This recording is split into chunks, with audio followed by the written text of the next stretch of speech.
Good morning dear students. आप सभी का +1 अकाउंटेंसी की क्लास में स्वागत है। हम डिस्कस कर रहे थे बैंक रिकंसिलिएशन स्टेटमेंट, बैंक समाधान विवरण के बारे में।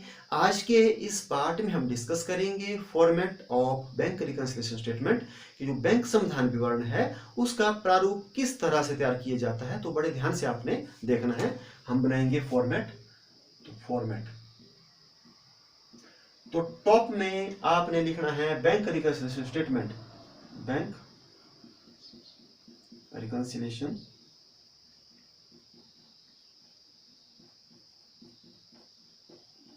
स्टेटमेंट, और इसके ठीक नीचे आपने लिखना है एज ऑन।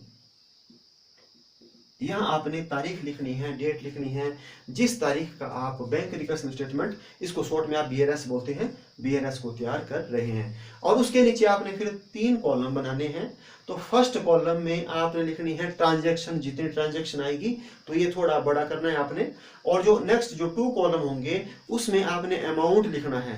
तो अमाउंट आपके क्वेश्चन में कितना है उस हिसाब से ही मतलब आपने बिल्कुल बराबर वो प्रिपेयर करने हैं। तो जो फर्स्ट कॉलम है उसमें हम लिखेंगे particulars,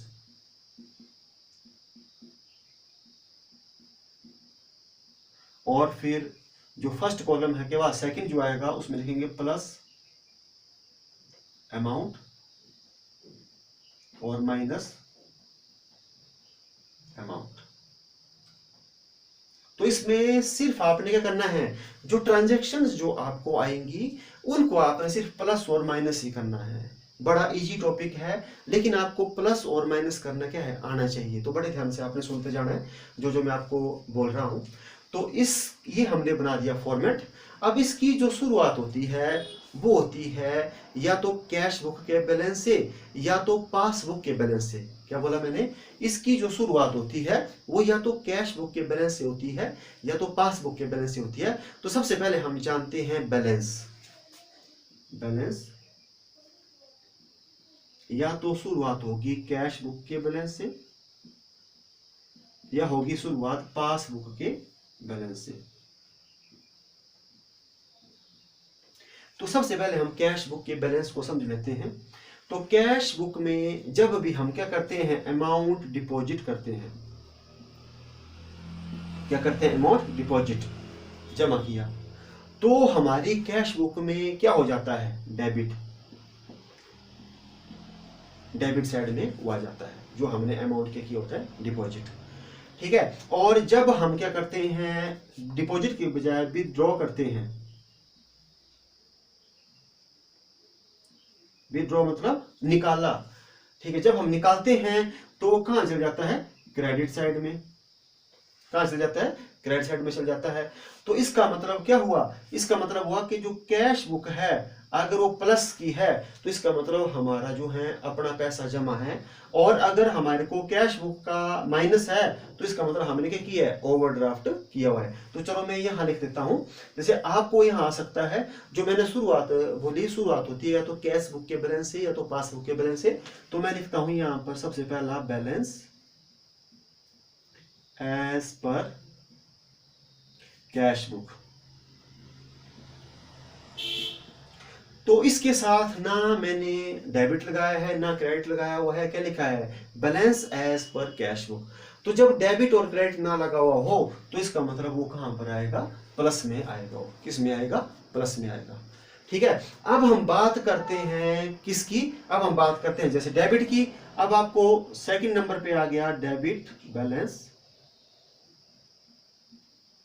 as per cash book. आपको डेबिट बैलेंस दिया है कैश बुक का, तो आपको बोला डेबिट मतलब डिपॉजिट आपका जमा है, तो वो भी किस में आएगा, वो भी आपका प्लस में आएगा अमाउंट। ठीक है। बैलेंस लिखा है वो प्लस में, डेबिट शब्द लगा हुआ है वो भी किस में आएगा, प्लस में आएगा। अगर क्रेडिट लगा हुआ है, आपको दिया हुआ है credit balance, credit balance as per cash book. Credit balance आपको अगर एज पर कैश बुक दिया है तो वो कहां आएगा, वो आएगा फिर माइनस में। क्यों है माइनस में? क्योंकि हमने क्या कर दिया, ज्यादा पैसा क्या कर लिया, निकाल लिया। जो बैलेंस है वो हमारा क्रेडिट साइड का क्या है, ज्यादा। डेबिट बैलेंस मतलब डेबिट साइड ज्यादा, क्रेडिट कम। क्रेडिट बैलेंस मतलब क्रेडिट साइड ज्यादा और डेबिट साइड क्या है, कम। अगर क्रेडिट बैलेंस हो इसका मतलब हमने ज्यादा पैसा निकाल लिया है। और अगर आपको ओवरड्राफ्ट लिखा होता है, overdraft as per cash book, overdraft का तो मतलब ही होता है कि जितना आपका जमा है आपने उससे ज्यादा क्या कर लिया, निकाल लिया। तो ओवरड्राफ्ट का मतलब क्या होता है, माइनस। तो आपको जो कैश बुक है, तो कैश बुक के आपको 4 बैलेंस हो सकते हैं और इन चारों में से कोई एक आपको क्या है, क्वेश्चंस में आ सकता है। तो सबसे पहले आपने किसको प्लस में लिखना, किसको माइनस में लिखना, वो आपको क्या कर दिया, वो मैंने आपको बताया। तो फिर से बता देता हूं, अगर बैलेंस लिखा है कैश बुक का, प्लस में लिख दो। डेबिट बैलेंस लिखा है, किस में लिख दो, प्लस में लिख दो। क्रेडिट लिखा है तो कहां लिख दो, माइनस में लिख दो। ओवरड्राफ्ट का मतलब भी क्या होता है, माइनस। अब ठीक जैसे कैश बुक के 4 बैलेंस हैं, वैसे ही पासबुक के भी कितने बैलेंस होते हैं, 4 बैलेंस। अब हम उनके बारे में समझते हैं। तो आपको दिया जाएगा balance as per passbook, passbook का आपको बैलेंस दिया है। तो आपने क्या करना है, आपने उसको कहां लिखना है, प्लस में। क्योंकि जब भी डेबिट और क्रेडिट शब्द ना लगा हो तो उस अमाउंट को कहां लिखते हैं, आप प्लस में लिखते हैं। अब आपने क्या करना है, आपके घर में भी पासबुक होगी, तो पासबुक को आपने क्या करना है, देखना है। तो पासबुक में जब भी क्रेडिट होता है, क्रेडिट अमाउंट जब हम डिपॉजिट करते हैं, डिपॉजिट करते हैं तो हमारे खाते में क्या हो जाता है, क्रेडिट। बैंक क्या कर देता है, क्रेडिट। अब बैंक क्रेडिट क्यों करता है, क्योंकि बैंक ने हमारे को पैसा क्या करना होता है, वापिस करना होता है। तो इसका मतलब हम क्या होते हैं, प्लस में। और जब हम विथड्रॉ करते हैं तो इसका मतलब बैंक क्या करता है, हमारे पासबुक को डेबिट, और क्या होता है, माइनस। मतलब कैश बुक का ठीक विपरीत चलता है पासबुक। ठीक है। तो अब हम जो है, अगर यहां पर लिखेंगे debit balance as per passbook, तो डेबिट बैलेंस का मतलब क्या हुआ, डेबिट बैलेंस डेबिट साइड ज्यादा है, क्रेडिट साइड क्या है, कम। इसका मतलब हम किस में है, माइनस में। तो वो कहां आ जाएगा, माइनस में आ जाएगा, debit balance as per passbook. और अगर लगा हुआ है credit balance as per passbook, credit का मतलब कि हमारा क्या है, डिपॉजिट है, हमारा जमा, तो हम कहां होंगे, प्लस में होंगे। और आपको ओवरड्राफ्ट का तो मैंने क्या कर दिया है, बता दिया है कि ओवरड्राफ्ट एज पर जो है पासबुक है, तो उसका मतलब ही, ओवरड्राफ्ट का मतलब क्या होता है, माइनस। हमने ज्यादा निकाल लिया है। तो जब भी आप क्या करेंगे, कोई न्यूमेरिकल करेंगे, तो न्यूमेरिकल की शुरुआत, ये जो मैंने आपको 8 बैलेंस बताए, जो 4 हैं वो बैलेंस हैं कैश बुक के, और नेक्स्ट जो 4 हैं ये किसके हैं, ये हैं पासबुक के बैलेंस। तो इन में से कोई आपको एक बैलेंस आएगा, तो आपने कंफ्यूज नहीं होना है। बैलेंस लिखा हुआ है कैश बुक, प्लस में लिख दो। डेबिट बैलेंस लिखा है कैश बुक का, प्लस में लिख दो। क्रेडिट बैलेंस लिखा हुआ है कैश बुक का, तो माइनस में। ओवरड्राफ्ट लिखा है, उसका मतलब क्या होता है, माइनस में। और जो आपका पासबुक है उसमें बिल्कुल विपरीत चलेगा, कि जैसे यहाँ पर डेबिट क्या हो रहा है, प्लस, यहाँ पर डेबिट क्या होगा, माइनस। यहाँ पर क्रेडिट क्या हो रहा है, माइनस, यहाँ क्रेडिट क्या होगा, प्लस। ठीक है। तो इन में से जो है कोई एक आपको बैलेंस आएगा, उससे आपका जो क्वेश्चन है उसकी शुरुआत होगी। और फिर इसके साथ साथ आपको कुछ ट्रांजैक्शन आएगी, तो उस ट्रांजैक्शन को भी क्या करना है, आपने बड़े ध्यान से देखना है कि कौन सी चीज जो है बढ़ रही है, कैश बुक बढ़ रही है कि पासबुक बढ़ रही है। तो अब हम उनको समझ लेते हैं, उनको मैं आपको समझाता हूँ। यहाँ मैंने पॉइंट लिखे हैं, तो इन्हीं पॉइंट में से 2-3 पॉइंट, 4-5 पॉइंट जो आपको क्वेश्चन में आते हैं, बस आपने क्या करना होता है, आपने इनकी एडजस्टमेंट करनी होती है। तो अब इन पॉइंटों को आपने बड़े ध्यान से देखना है कि इन पॉइंटों से पासबुक बढ़ रही है कि कैश बुक बढ़ रही है, कि पासबुक कम हो रही है कि कैश बुक कम हो रही है। ठीक है। अगर कैश बुक बढ़ेगी इसका मतलब पासबुक क्या होगी, कम। तो फर्स्ट पॉइंट है check issued but not presented for payment, ये आपको आ सकता है। चेक हमने क्या किया, इशू किया। चेक क्या किया, इशू। तो यहाँ पर मैं बना देता हूँ, यहाँ पर लिख देते हैं हम कैश बुक, इसको भी मिटा देता हूँ यहाँ। Cheque issued but not presented for payment. Cheque हमने क्या किया, इशू किया, लेकिन आगे वो प्रेजेंट नहीं हुआ। एकदम यहाँ कैश बुक और पासबुक। तो चेक जैसे ही हम क्या करते हैं, किसी को दे देते हैं, जैसे हमने दे दिया, काट करके दे दिया, लेकिन आगे बैंक में वो नहीं पहुंचा, तो हम क्या करते हैं, हम अपनी कैश बुक को क्या कर देते हैं, कम। ये माइनस का निशान जब लगाऊंगा तो कम, प्लस का लगाऊंगा तो इसका मतलब बढ़ा दी, तो हमारी कैश बुक तो क्या होगी, इस पॉइंट से कम, क्योंकि हमने चेक दिया है। लेकिन आगे वो प्रेजेंट नहीं हुआ तो इससे हमारी पासबुक क्या रहेगी, बढ़ी हुई, क्योंकि अगर ये कम है तो ये क्या रहेगी, बढ़ी हुई रहेगी।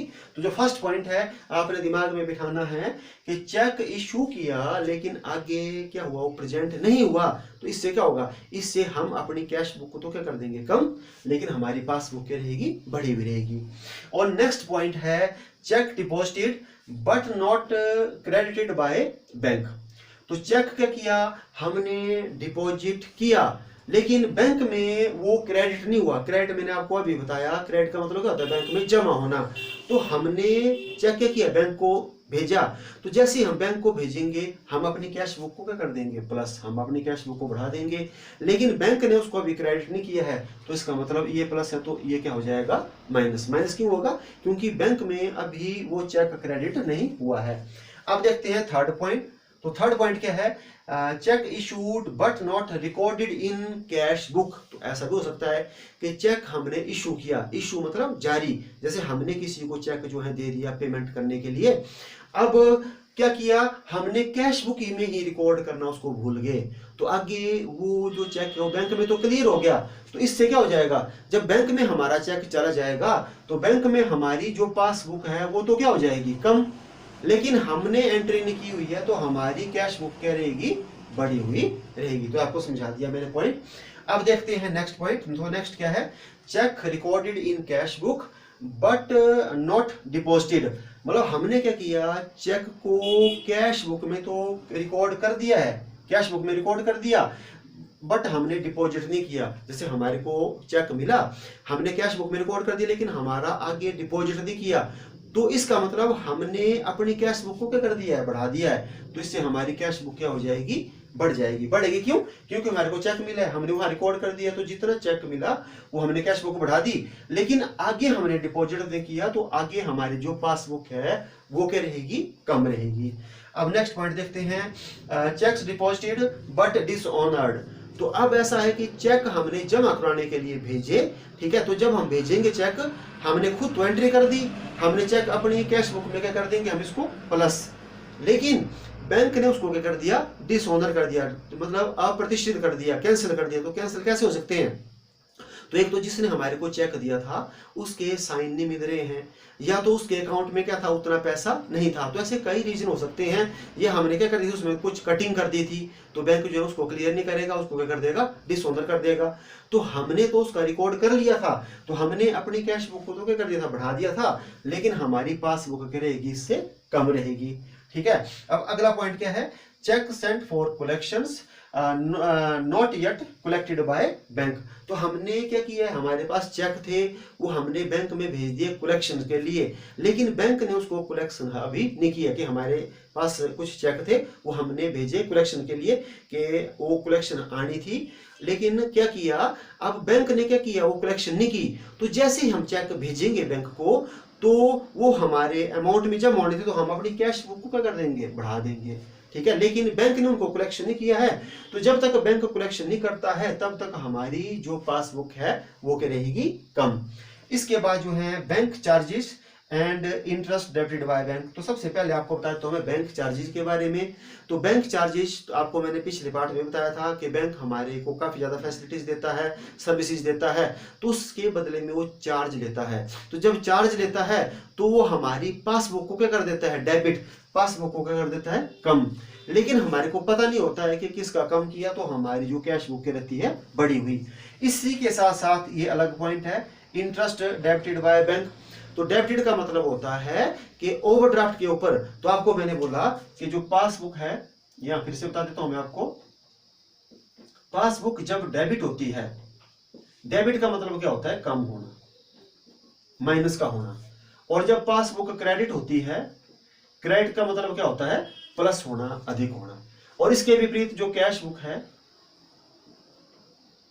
कैश बुक जब डेबिट होती है इसका मतलब वो बढ़ती है, और जब कैश बुक जो है क्रेडिट होती है इसका मतलब क्या होता है, माइनस होती है। ठीक है, तो यहाँ पर क्या लिखा हुआ है, यहाँ पर डेबिटेड शब्द लगा हुआ है, इंटरेस्ट डेबिटेड बाय बैंक। तो डेबिटेड मतलब ऐसा हुआ कि हमारे से लिया तो ब्याज, तो क्यों लिया, क्योंकि हमने ओवरड्राफ्ट जो है किया था। जब हमारे से लिया जाएगा तो बैंक क्या कर देगा, जो हमारी पासबुक है उसको कम कर देगा और हमारे को पता नहीं होगा तो हमारी कैश बुक रहेगी बढ़ी हुई रहेगी। तो ये 2 पॉइंट थे, ये 2 पॉइंट अलग अलग थे, एक बैंक चार्जेस, एक इंटरेस्ट डेबिटेड बाय बैंक। तो इन दोनों पॉइंट से हमारी पासबुक क्या हो रही है, कम, और जब ये कम है तो ये क्या है, हमारी बढ़ी हुई है। अब आ जाता है यहाँ इंटरेस्ट क्रेडिटेड और अलाउड बाय बैंक। तो यहाँ आ गया क्रेडिटेड, तो बैंक ने क्या किया, इंटरेस्ट क्रेडिट किया। तो आपको मैंने बता दिया कि जब हमारी पासबुक क्रेडिट होती है तो क्या होती है, बढ़ती है। तो इससे हमारी जो पासबुक है, पासबुक क्या हो जाएगी, इस पॉइंट से हमारी बढ़ जाएगी।